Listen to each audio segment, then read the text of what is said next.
Kukatpally JNTU university ప్రధాన gate వద్ద BJYM నేతలు ధర్నాకు దిగారు. పెండింగ్లో ఉన్న విద్యార్థుల స్కాలర్షిప్ 18 లక్షలను విడుదల చేయాలని గేటు వద్ద బైఠాయించి నిరసన తెలిపారు. స్కాలర్షిప్లను విడుదల చేయని విద్యాశాఖ మంత్రి సబితా ఇంద్రారెడ్డి రాష్ట్ర ప్రభుత్వానికి నైతిక బాధ్యత వహిస్తూ రాజీనామా చేయాలని డిమాండ్ చేశారు. యూనివర్సిటీలోకి చొచ్చుకెళ్లేందుకు ప్రయత్నించిన బీజేవైఎం నేతలను పోలీసులు అడ్డుకున్నారు.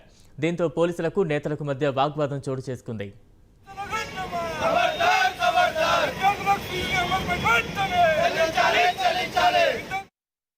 అర్హులైనటువంటి స్కాలర్షిప్కి ఎలిజిబుల్ అయ్యి కూడా మరి వాళ్ళ చదువు పూర్తయినప్పటికి కూడా వాళ్ళు ప్రైవేట్ సంస్థలో జాబ్ చేయాలన్నా లేదు ఇంకో విధంగా వాళ్ళు బయట విదేశాలకు పోవాలన్నా సర్టిఫికేట్లు కావాలి. సర్టిఫికేట్లు కావాలంటే ప్రైవేట్ యాజమాన్యాలు కానీ గవర్నమెంట్ కానీ ఫీజు రియంబర్స్మెంటు వాళ్ళు ఎవరికైతే స్కాలర్షిప్ పడలేదో 18 లక్షల మంది విద్యార్థులకు ఈరోజు తెలంగాణ వాళ్ళ ఉసురు పోసుకుంటుంది.